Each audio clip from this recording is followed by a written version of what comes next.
행복은 성적순이 아닙니다 라는 말이 있습니다. 또 행복은 은행 잔고순이 아닙니다. 행복은 GDP 순이 아닙니다. 매년마다 UN 산하 SDSN이라고 하는 기관에서 전 세계의 행복지수를 조사를 합니다. 작년에 행복지수 1위가 핀란드라고 하는 나라입니다. 2위는 덴마크, 3위는 아이슬란드. 우리 미국은 16위입니다. 16위. 한국은 59위입니다. 이것을 통해서 우리가 알 수 있는 것은 행복이라고 하는 것은 어떤 경제력이나 또 사회보장제도라든지 또 어떤 부하고는 그렇게 밀접하게 관계가 없다라고 하는 것을 알게 됩니다. 4세기에서 5세기까지 살았던 우리 기독교의 아주 유명한 신학자가 있습니다.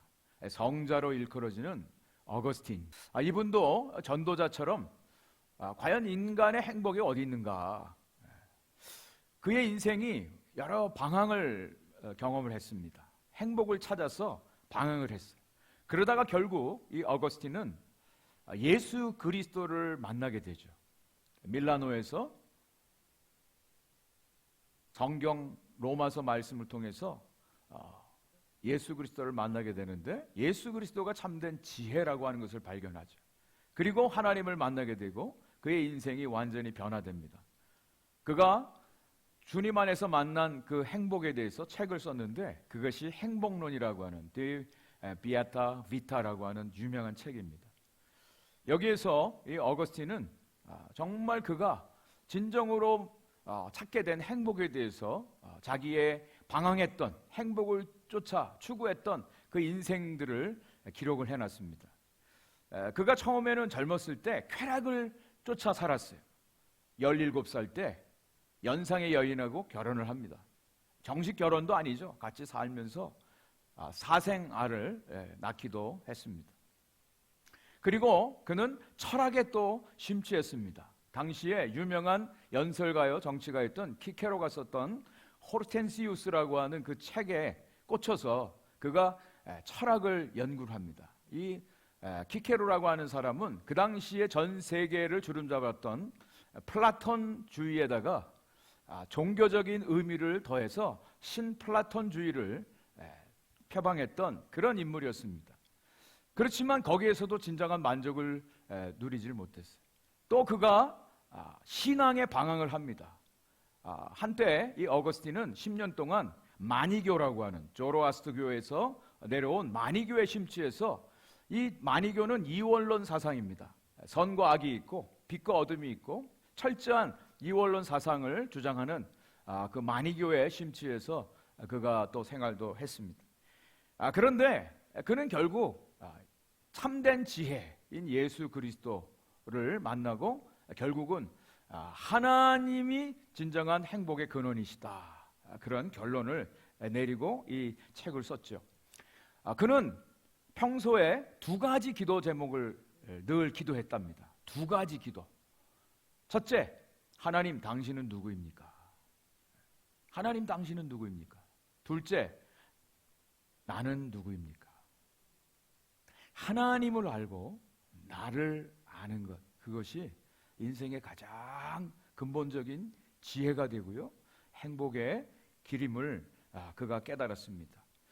우리 지금 전도서 말씀을 통해서 우리 코헬렛이라고 하는 이 전도자, 지혜에 대해서 연설하고요, 지혜를 연구하고, 그 당시에 그 주위에서 많은 사람들이 지혜의 말을 듣기 위해서 예루살렘에 몰려왔습니다. 그래서 자기가 경험한, 자기가 깨달은 지혜를 설파하는 이 코헬렛, 그가 이 전도서를 통해서 우리 이 해 아래서의 인생은 모든 것이 다 헛되다, 헤벨이라고 하는, 모든 것이 헛되고 헛되며 헛되고 헛되니 모든 것이 헛되다라고 하는 이 헤벨에 대해서 계속 이야기를 했습니다. 그런 가운데 참된 행복이 무엇인지 그 지혜를 알기 위해서 찾아온 사람들에게 이 코헬렛이 그 행복의 길을 지금 이야기를 해주는 내용이 오늘 저와 여러분들이 읽은 본문의 내용입니다. 어거스틴이 이야기한 것처럼 하나님은 만물의 근원인 태양처럼 그분이 모든 만물의 근원이 되시는데 그분 안에 우리 주관적인 인식이 있고요. 또 세상의 객관적인 실제가 담겨져 있다. 하나님 안에서 진정한 인간의 행복을 찾을 수 있다고 이 전도자 코엘렛이 말하고 있습니다. 여러분, 저와 여러분들이 지금 살아 있습니다. 우리가 호흡합니다. 생명이 있다고 얘기합니다. 그런데 어느 날 갑자기 호흡이 끝납니다. 그것을 죽음이라고 얘기합니다. 우리 인생의 시작이 어떻게 되죠? 생명이 시작이 되어지는 거죠. 생명의 탄생. 그 생명은 어디서 왔느냐? 하나님으로부터 왔다라고 하는 거죠. 성경은 그것을 분명히 말씀하고 있습니다. 태초에 하나님이 흙을 빚었습니다. 그리고 거기에 생기를 불어넣었어요. 하나님의 호흡을 불어넣었어요. 그래서 생명, 살아있는 존재가 되었습니다. 그것이 살아있는 생명 인생입니다. 그런데 어느 날 호흡이 끊어집니다. 호흡이 떠나가는 거예요. 생기가 떠나는 거예요. 하나님의 호흡이 떠나는 거예요. 그것을 죽음이라고 말합니다. 우리 인간들이 살아있는 모든 것이 하나님이 우리의 생명의 근원 되시고 또 하나님께서 다시 그 생명을 당신에게로 가져가시면 그것이 우리 인생에서의 마지막 순간이 되는 것이죠. 그래서 진정한 의미에서 구원이라고 하는 것은 그 하나님과의 온전한 관계가 맺어지는 것이에요. 잃어버렸던 하나님의 생명을 다시 찾는 것, 그것이 바로 구원이에요. 그리고 우리가 살아가는 이 세상 가운데 하나님과의 온전한 관계 속에서 우리 인생의 참된 가치와 의미를 깨달아 아는 것, 그것이 진정한 행복이라고 하는 것입니다. 오늘 설교의 제목이 하늘에 있는 자, 또 땅에 있는 자. 하늘에 있는 자는 분명 하나님이시죠. 땅에 있는 자는 우리 모든 피조물들, 인생을 말합니다. 하늘에 있는 존재와 땅에 있는 존재가 만난다. 이성적으로 있을 수 없는 일이에요. 그래서 이것을 합리적인 기적이다, 그렇게 말할 수 있어요. 가장 놀라운 장엄한 기적이 바로 우리 인생들이, 피조물이 하나님을 만난다라고 하는 거예요. 근데 어디서 만나느냐? 오늘 전도자는 하나님의 집으로 우리 인생들을 초청을 하고 있습니다. 오늘 1절 말씀 다시 한번 읽어드리겠습니다. 너는 하나님의 집에 들어갈 때에 내 발을 삼갈지어다. 가까이하여 말씀을 듣는 것이 우매한 자들이 제물 드리는 것보다 나으니 그들은 악을 행하면서도 깨닫지 못함이니라. 너는 하나님 앞에서 함부로 입을 열지 말며 급한 마음으로 말을 내지 말라. 하나님은 하늘에 계시고 너는 땅에 있음이니라. 그런즉 마땅히 말을 적게 할 것이라. 전도자가 우리 인생들을 하나님의 집으로 초청하는 거예요. 거기서 하나님을 만나는 겁니다. 하나님을 만나는 것이 구원이라고 그랬어요. 신앙이라고 그랬어요. 정말 우리 인생 가운데 하나님을 만난다라고 하는 것처럼 기적은 없습니다. 우리 보통 사람들 인생 가운데서도요, 만남의 복, 누구를 만나느냐에 따라서 인생이 결정되어지는 그런 일들을 너무너무 많이 보지 않습니까? 더더욱 우리가 하나님을 만난다? 여기 분명히 말씀했죠. 하나님은 하늘에 계신 분, 우리는 땅에 있는 자. 어떻게 하늘에 계신 분하고 땅에 있는 피조물이 만날 수 있겠습니까? 여러분들이, 저와 여러분들이 대통령 만나고 싶다고 해서 백악관 워싱턴 DC에 간다고 만날 수 있을까요? 만날 수 없습니다. 한국에서 손님들 오시면 그 백악관 열심히 모시고 갔죠. 그런데 들어갈 수가 없어요. 그 담 있는 데서 그냥 멀리서 바라만 볼 뿐이에요. 아무리 만나고 싶다고 해서 만날 수가 없습니다. 만날 수 있는 길을, 유일한 길은 뭡니까? 대통령이 먼저 초청해야 돼요. 초청하면 그분들의 룰에 따라서, 법에 따라서 안내를 받고 그래야 들어가서 만날 수가 있어요. 한 나라의 대통령도 그러건만 하늘에 계신 하나님을 우리가 어떻게 만날 수 있겠습니까? 그런데 그 하나님을 저와 여러분들이 만난다라고 하는 거예요. 만났다라고 하는 겁니다. 여러분, 이것이 기적이 아닐까요? 이것이 은혜가 아닐까요? 여러분, 정말 그 하나님을 만나셨습니까? 정말 그 하나님을 만난 사람들은 우리 인생이 달라집니다. 차원이 다른, 질이 다른 완전히 다른 인생을 살아가는 것이죠.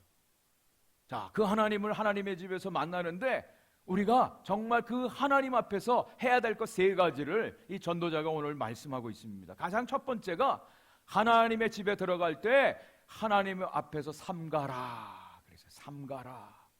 God your step. 여기 삼가다라고 하는 사마르라고 하는 이 히브리 단어는 조심하다, 신중하다 그런 뜻입니다. 우리가 하나님을 만나는데 그냥 대충 우리 생각대로 우리 마음대로 우리가 원하는 대로 그렇게 할 수가 없어요. 하나님을 만나는 것은 하나님께서 주도권을 가지고 하나님의 주권적인 역사 은혜 가운데 우리가 하나님을 만날 수가 있어요. 하나님의 철저한 은혜 가운데 저와 여러분들이 하나님을 만나는데 하나님을 만나는 사람들이 가장 먼저 해야 될 것이 우리 자신을 삼가는 것입니다. 자, 그러면 이 삼간다라고 하는 조금 어려운 개념인데 과연 삼간다라고 하는 말이 어떤 뜻인가 우리가 성경에서 찾아볼 수가 있습니다. 하나님을 만난 모세, 하나님께서 이스라엘 백성들을 애굽에서 출애굽시키기 위해서 광야에서 모세를 부르실 때 광야의 떨기나무가 타는데 꺼지지 않는 그 불 가운데 하나님이 만나 주셨죠. 하나님께서 모세에게 내가 선 곳은 거룩한 곳이니 내 발에 신을 벗으라.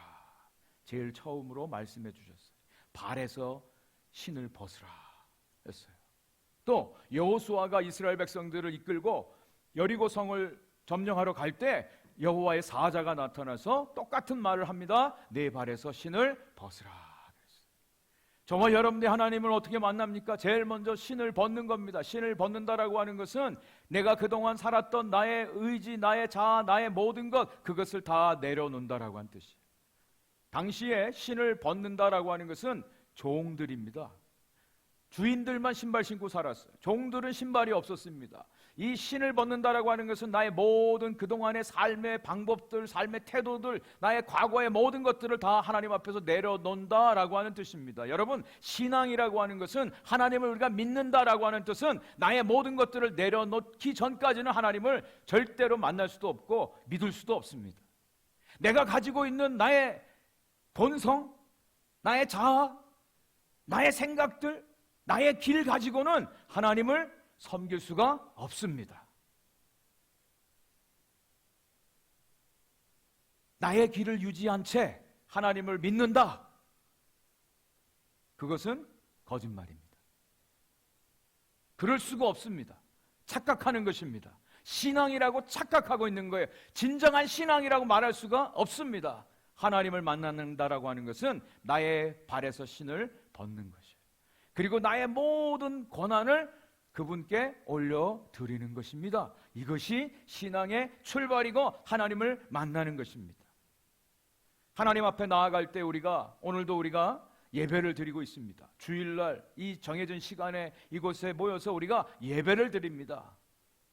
물론 이 예배가 하나님을 만나는 아주 중요한 순간이기도 하지만 그러나 이 꼭 예배 안에서만 하나님을 만나는 것은 아닙니다.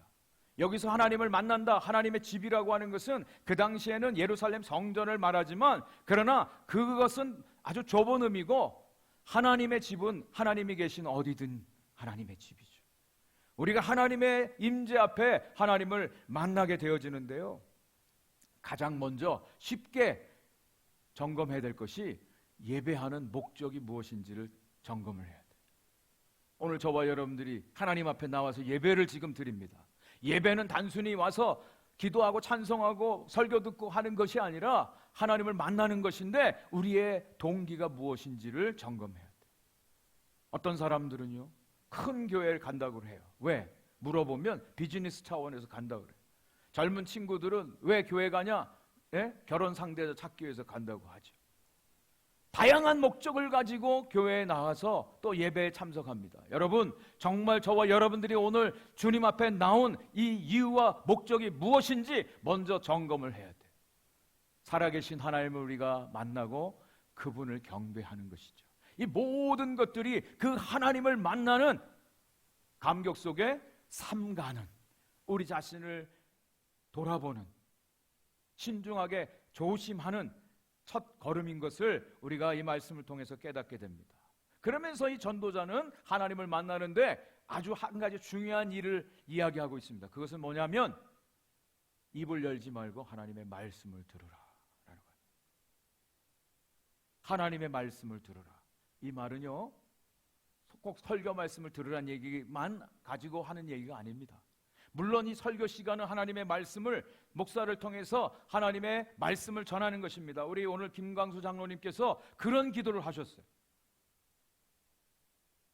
저는 성령이 인도해 주셨다고 믿습니다. 미리 말씀드린 것 아니에요. 그 내용 가운데 하나님의 말씀을 듣기 원합니다라고 하는 기도를 하셨어요. 네, 맞습니다. 여러분이 예배라고 하는 것은 하나님의 말씀을 듣는 시간이에요. 그러면서 뭐라고 얘기합니까? 말을 함부로 하지 말라라는 말을 하고요. 두 번째, 조급한 마음으로 입을 열지 말라고 말씀하고요. 세 번째로는 말을 많이 하지 말라라고 했어요. 정말 귀중한, 너무나 높으신 분을 만날 때 여러분은 어떻게 하겠습니까? 여러분의 마음을 많이 말하겠습니까? 아니면 그분의 말씀을 듣는 데 시간을 할애하시겠습니까? 모세가요, 이스라엘 백성들을 이끌고 광야로 나오는데 하나님의 성막에 들어갑니다. 하나님께 이스라엘 백성들의 소원들, 그것을 잔뜩 가지고 가서 말하려고 들어갔다가 하나님께서 잠잠하게 하시고 하나님이 말씀하는 것을 듣게 되어지는 장면이 성경에 나옵니다. 민수기서에 보면 하나님께서 모세에게 말씀하시니라, 여호와께서 모세에게 말씀하시니라. 한 5, 6 구절마다 한 번씩 하나님이 말씀하셨느니라, 하나님이 말씀하셨느니라. 저는 저와 여러분들이 하나님 앞에 이 시간 예배를 드리면서 꼭 설교뿐 아니라 찬송 가운데서도, 기도 가운데서도, 광고 시간 가운데서라도 하나님이 여러분들에게, 저와 여러분들에게 하시는 말씀을 듣는 은혜가 있기를 축복합니다. 우리가 하나님의 말씀을 듣는 거예요. 하나님이 어떤 분인지를 아는 거예요. 하나님이 오늘 내가 어떻게 살아야 되는지를 말씀하시는 그 말씀을 들어야 돼요. 그리고 그 말씀을 듣는다라고 하는 것은 단순히 귀로만 듣는 것이 아니라 엄밀한 뜻은 순종하는 것까지 포함합니다. 유명한 사무엘 말씀이 있죠. 사무엘상 15장 22절 말씀입니다. 같이 한번 읽어보겠습니다. 사무엘이 이르되 여호와께서 번제와 다른 제사를 그의 목소리를 청조하는 것을 좋아하신 같이 좋아하시겠나이까? 순종이 제사보다 낫고 듣는 것이 순양의 기름보다 나으니. 사울을 향해서 말씀한 내용이죠. 오늘 이 전도자의 말씀 가운데서도 하나님께 제사는 열심히 드려요. 오늘날 예배는 잔뜩 드려요. 그런데 하나님의 말씀은 듣지 않아요. 하나님의 말씀대로 살지 않는다는 뜻이에요. 하나님 말씀에 순종하지 않는 것은 우매한 자의 모습이다라고 오늘 전도자가 말하고 있어요. 얼마든지 그렇게 할 수 있다라고 하는 거예요. 그런데 우리가 하나님의 말씀을 듣는다라고 하는 것은 하나님의 말씀을 통해서 우리의 삶에 순종함이 나타나는 것을 말하죠. 좀 더 구체적으로 말씀드리면 하나님의 말씀은 저와 여러분들의 영의 양식입니다. 여러분, 육신적으로도 밥 3끼 안 먹으면 힘이 없어요. 기운이 빠집니다. 영의 양식 없이 어떻게 우리가 이 세상을 살아갈 수 있겠습니까? 살 수가 없습니다. 영의 양식으로 듣는 겁니다. 그리고 하나님의 말씀을 듣는다라고 하는 것은 우리 삶 속에 있는 모든 거짓을 진리로 바꾼다라고 하는 뜻이에요. 그리고 하나님의 말씀을 듣는다라고 하는 것은 상대적인 가치를 하나님의 절대적인 가치로 바꾼다라고 하는 뜻입니다.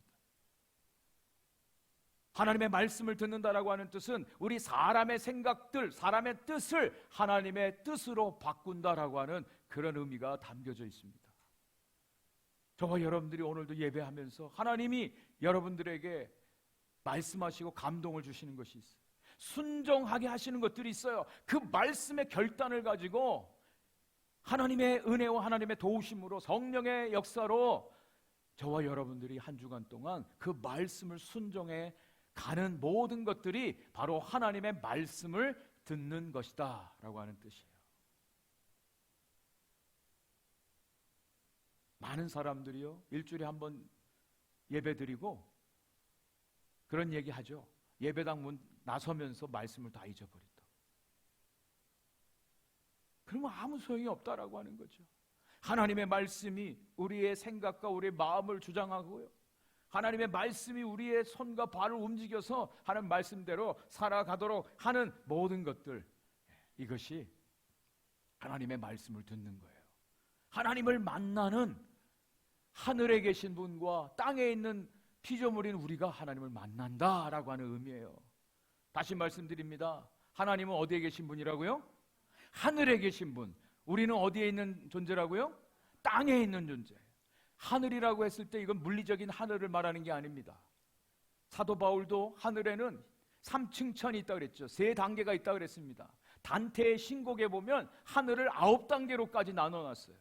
그것을 의미하는 것이 아니라 하늘에 계신 분이라고 하는 것, 땅에 있는 존재라고 하는 것은 도저히 만날 수 없는 존재, 그런 뜻이죠.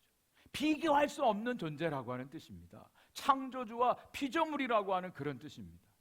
우리가 집에서 우리 어린아이들 키울 때 물어보잖아요. 야, 아빠 사랑하니? 엄마 사랑하니? 그러면 애기들이, 순진한 애기들이 사랑하지. 그러면 꼭 물어보는 게 있죠. 뭘 물어보죠? 얼만큼 사랑해? 얼만큼 사랑해? 그러면 아이들이 어떻게 표현합니까? 그거는 좀 다음 단계고요. 아이들이 어떻게 해요? 뭐 손으로 막 이만큼 하잖아요. 이만큼. 그러면 그냥 그런 줄 알면 되는데, 또 엄마 아빠는 그거 갖고 양이 안 차요. 그럼 또 물어봐요. 얼만큼? 아이가 속으로 그럴 거예요. 이 인간이 내 말을 듣지도 않네. 아마 그럴 수도 있겠어요. 그러면서 하는 얘기가 뭐예요? 하늘만큼, 땅만큼. 아이들, 어린아이들의 그 머릿속에는 하늘과 땅은 너무나 큰, 자기가 표현할 수 있는 가장 최고의 차이를 가지고 있는 존재, 그것이 하늘과 땅의 존재라고 하는 거예요. 하나님께서 당신을 하늘에 있는 존재라고 말씀하시고, 우리 인간들을 향해서 너희는 땅에 있는 존재라고 말하세요.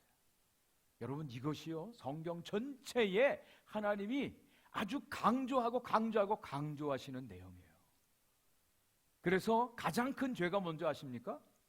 하나님을 피조물로 여기는 자, 이거 죄입니다. 또 다른 죄는 뭐예요? 인간을 신으로, 하나님으로 생각하는 것도 죄입니다. 저는 우리가 이렇게 예배를 드리고 하나님 말씀을 묵상하고 공부하는 것은요, 아까 어거스틴도 고백한 것처럼 하나님이 어떤 분인지를 바로 아는 거예요. 바로 깨닫는 거예요. 그럴 때 하나님을 바로 섬길 수가 있어요. 그리고 더 나아가서 우리가 어떤 존재인지를 바로 아는 것입니다.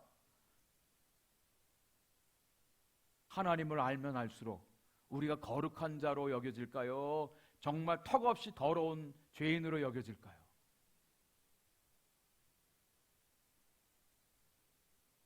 하나님을 알면 알수록 우리가 너무나 보잘것없는, 연약하게 짝이 없고 더러운 죄인이란 사실을 깨달을 수밖에 없어요. 그래서 사도 바울이 나는 죄인 중에 괴수라고 하는 표현까지 했습니다. 이것은 사도 바울이 사역 초기에 예수님 만난 지 얼마 안 됐을 때 고백이 아니라 거의 세상 떠날 때쯤 정말 주님을 알면 알수록 사도 바울이 깨닫는 것은 자기 자신은 죄인 중에 괴수라는 거예요. 그런 죄인 중에 괴수를 구원해 주신 하나님의 은혜가 얼마나 놀라운지를 날마다 고백하는 것이죠. 욥이요, 자기가 당한 고통에 대해서 하나님이 따졌습니다. 하나님, 이러시면 안 되죠. 어떻게 나에게 이러실 수 있습니까? 하나님 정말 계시다면 나에게 말씀을 좀 해주십시오 하고 별의별 얘기를 다 했습니다. 욥기가 40장 이상이 되는데 거의 30장까지 욥이 하나님 앞에 자기 자신의 의로움을 나타내고 하나님 말씀해달라고 했던 거예요. 그런데 욥기 38장에 하나님이 드디어 등장하세요. 하나님이 한 말씀 하십니다. 내가 이 온 세상 만물을 창조할 때 너 어디 있었느냐? 그때 욥이 하나님 앞에 고백하죠. 하나님, 제가 잘못했습니다. 하나님, 제가 잘못했습니다. 제가 무지 중에 입을 함부로 놀렸습니다. 제가 회개합니다. 이 고백을 해요. 여러분, 알면 입을 닫게 되어 있습니다. 모르면 입을 열게 되어 있어요. 교회는요, 우리의 말을 많이 하는 것이 아닙니다. 하나님의 말씀을 듣는 것입니다. 하나님의 말씀을 듣는 것입니다. 하나님의 말씀은 너무나 정확합니다. 이리 갈까 저리 갈까, 차라리 돌아갈까, 여기도 찍고 저기도 찍고 대충 갈팡질팡하지 않습니다. 하나님의 말씀은 너무나 정확합니다. 저와 여러분들의 모든 것을 아시는 그 하나님이 너무나 정확하게 알고 계세요. 하늘에 계시다라고 하는 것은 하나님은 초월적 존재라고 하는 거예요. 그것을 철학적으로는 선험적 존재라고 말할 수 있어요. 선험적이라고 하는 것은 미리 경험했다, 모든 걸 알고 계시다라고 하는 그런 뜻입니다. 우리 하나님은 모든 걸 초월해 계신 분이고 우리 모든 것을 아시는 분이에요. 여러분, 그 하나님 앞에서 우리가 말을 해야 될까요? 아니면 그분의 말씀을 들어야 될까요? 하나님은 너무나 정확하게 말씀하세요. 이것은 마치 수술하는 외과 의사가, 여러분, 수술할 때 어떻게 하죠? 여기도 찔렀다가 저기도 쬐다가 여기 안 되면 저기도 하고 그렇게 할까요? 아닙니다. 그러면 사람 죽죠. 정말 실력 있는 의사는 정확하게 문제의 부위를 찾아내서 그것을 절단하는 거예요. 하나님의 말씀은 저와 여러분들의 가장 정확한 것을 알고 있어요. 그것을 해결하시고 하나님을 만나게 하세요. 하나님을 만나는, 하나님의 말씀을 듣는. 자, 두 번째, 하나님 앞에서 하나님 만난 사람들은요, 하나님과 약속을 지키는 겁니다. 하나님의 약속을 지키는 거예요. 4절 이하의 말씀을 보겠습니다. 눈으로 한번 따라서 읽어보시기 바랍니다. 내가 하나님께 서원하였거든 갚기를 더디게 하지 말라. 하나님은 우매한 자들을 기뻐하지 아니하시나니 서원한 것을 갚으라. 서원하고 갚지 아니하는 것보다 서원하지 아니하는 것이 더 나으니 내 입으로 내 육체가 범죄하게 하지 말라. 천사 앞에서 내가 서원한 것이 실수라고 말하지 말라. 어찌 하나님께서 내 목소리로 말미암아 진노하사 내 손으로 한 것을 멸하시게 하랴. 여기 서원이라고 하는, 나바르라고 하는 이 단어는 약속하다, 맹세하다 그런 뜻이에요. 하나님 앞에서 서원한다 그랬어요. 서원. 구약 성경에 보면 서원이라고 하는 하나님과 약속이 많이 나옵니다. 보통 4가지의 서원이 있어요. 첫 번째로는 쌍방간의 서원이 있어요. 하나님 이거 해주시면 내가 이렇게 하겠습니다.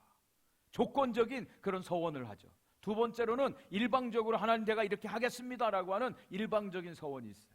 세 번째로는 하나님의 은혜가 감사해서 감사의 의미로 하는 서원이 있고요. 네 번째로는 공동체가 온전히 하나님 앞에 다시 결단하고 새롭게 되기 위해서 서원하는 그런 서원도 있어요. 그런데 여기서 말씀하시는 가장 중요한 핵심은 뭐냐? 서원을 했으면, 약속을 했으면 어떻게 하라는 거예요? 지키라고 하는 거예요. 우리는 하나님의 약속에 대해서 어떻게 합니까? 하나님 왜 약속해놓고 안 지키십니까? 하나님 나 도와주신다고 하셨잖아요. 나 승리하고 건강하게 해주신다고 약속해 주지 않았습니까?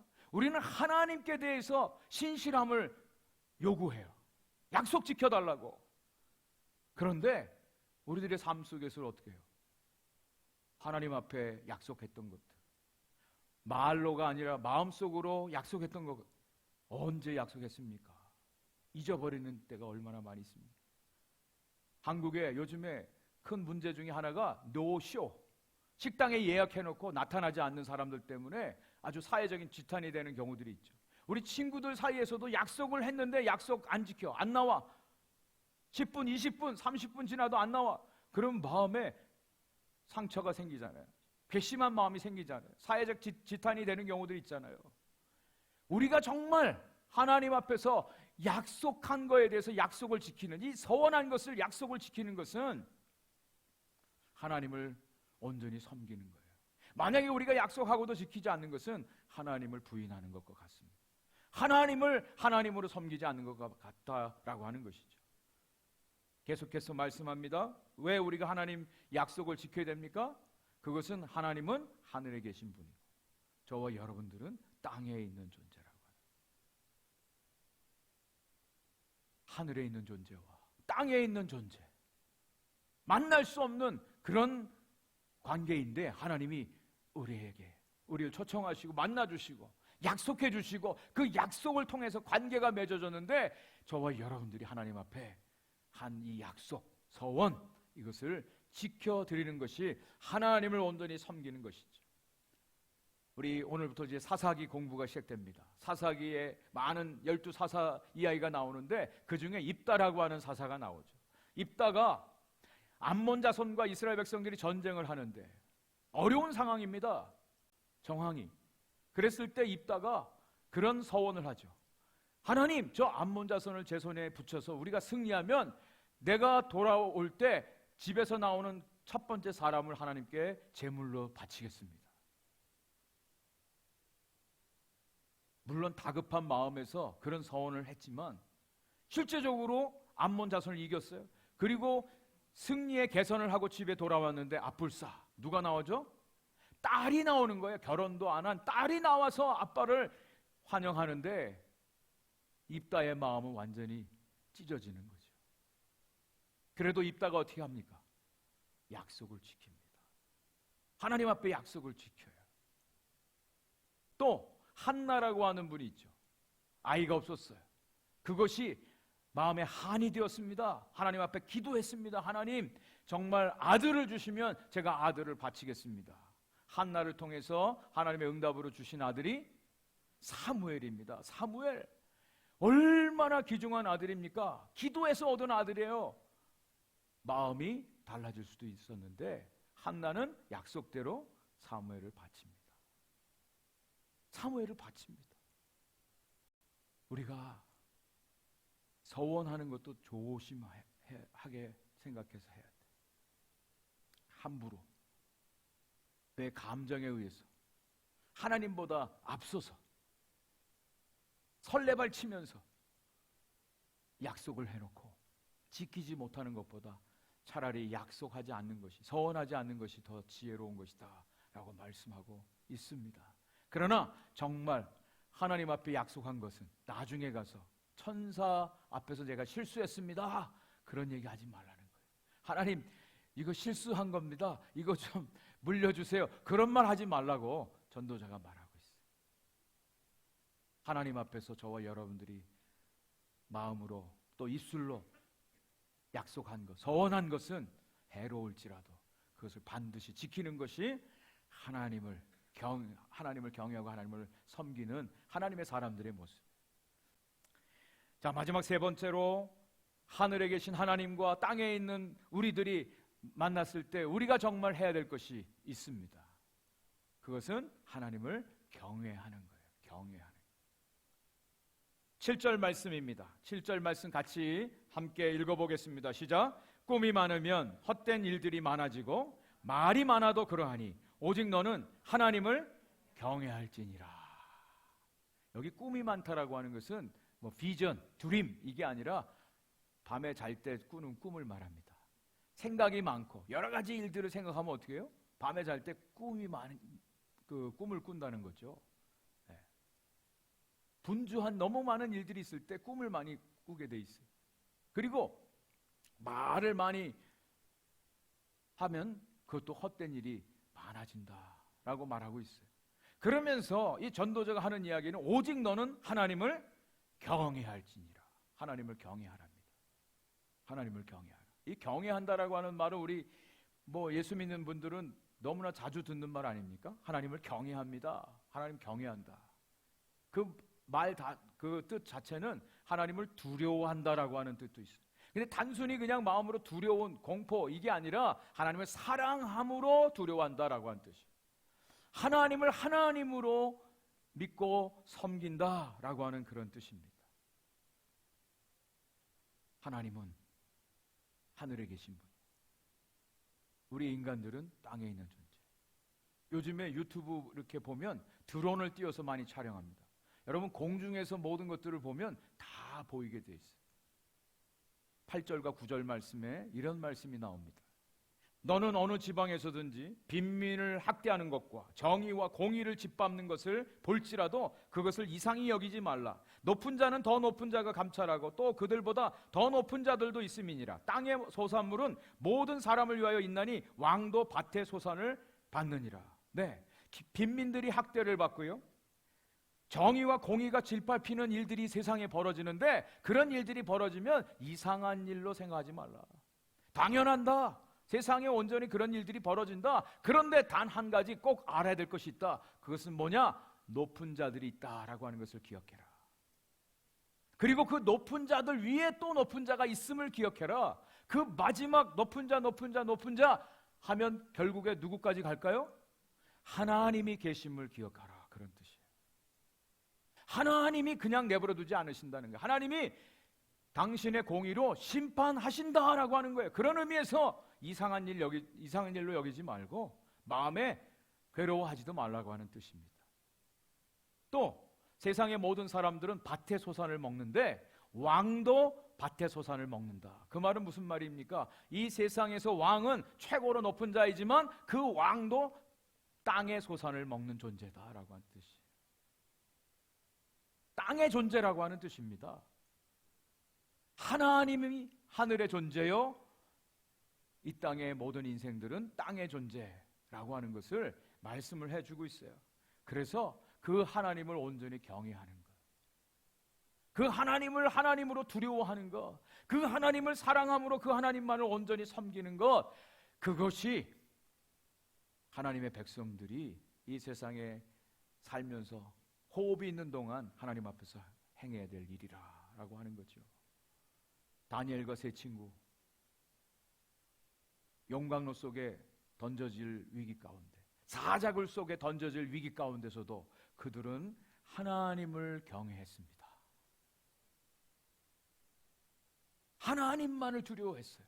그럴 때 하나님께서 그들을 건져주신 사실을 우리는 하나님 말씀 중에서 찾아볼 수가 있어요. 그런데 왜 우리가 하나님을 두려워하지 못하느냐? 사람을 두려워하면 하나님을 두려워하지 않습니다. 잠언 29장 25절에 이런 말씀이 나옵니다. 사람을 두려워하면 올무에 걸리게 되거니와 여호와를 의지하는 자는 안전하리라. 사람을 두려워하면 하나님을 두려워하지 않게 돼. 대표적인 사람이 사울 왕입니다. 사울 왕은 백성들을 두려워해서 아말렉과의 전쟁에서 하나님 명령에 불순종합니다. 대신에 다윗 왕은 블레셋의 골리앗 장군하고 전쟁할 때 그를 두려워하지 않았어요. 하나님만을 두려워했어요. 하나님께서 다윗을 승리케 하시고 안전하게 높은 곳에 세워주신 것을 우리는 성경에서 발견합니다. 여러분, 누구를 두려워하시겠습니까? 하나님을 하늘의 존재로 아는 사람들은 하나님만을 두려워하는 거예요. 하나님만을 경외함으로 하나님을 섬기게 됩니다. 롱기누스라고 하는 분이 계십니다. 이분은 예수님이 십자가에서 달려 돌아가실 때 그 당시에는 로마 군인이었어요. 예수님의 허리를 창으로 찌른 사람입니다. 나중에 이 사람이 예수님이 하나님의 아들임을 깨닫게 되죠. 믿게 되죠. 그가 회심하고 복음을 전하는 전도자가 됩니다. 이 롱기누스라고 하는 사람이 숭고함에 대해서 책도 쓰고 숭고함에 대해서 얘기합니다. 여러분, 숭고하다. 언제 숭고한 마음이 듭니까? 어떤 엄청난 커다란 존재 앞에 설 때 우리는 숭고함을 느낍니다. 광활한 바다를 본다든지 아니면 안나푸르나 에베레스트 산이 딱 앞에 있을 때 숭고함을 느껴요. 그죠? 근데 이 롱기누스가 이런 얘기를 해요. 우리 인생 가운데 가장 큰 숭고함은 언제냐? 태초에 하나님이 천지를 창조하셨느니라. 이 말씀 앞에 우리 인간이 가장 큰 숭고함을 느낀다. 그런 얘기를 해요. 여러분, 아무것도 없는데 있음으로 창조하신 하나님, 그 하나님이 저와 여러분들의 앞에 계시다면 우리는 어떤 마음으로 그 앞에 있을까요?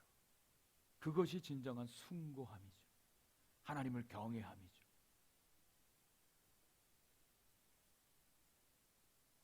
장엄한 우주 가운데 하나님이 모든 것을 만드시고 모든 것을 통치하고 다스리십니다. 하늘에 계신 그 하나님이 우리의 하나님이시고 우리가 그분을 만나는 거예요. 그것이 신앙이에요. 그것이 하나님이 우리에게 주신 놀라운 하나님의 복입니다. 여러분, 이 말씀을 꼭 기억할 수 있길 바라요. 하나님은 하늘에 계신 분, 나는 땅에 있는 존재다. 오늘 우리들의 삶이 하나님 앞에서 삼가고 하나님의 말씀을 듣는 겸손함이 우리 가운데 회복되어지고, 하나님 앞에 드린 약속이 있다면 그 약속을 온전히 지키는 신실함이 우리 가운데 회복되기를 원하고, 하나님 그분만을 경외하는 진정한 하나님의 백성들로 살아가는 천국 백성들 다 되시기를 주의 이름으로 간절히 축원을 드립니다.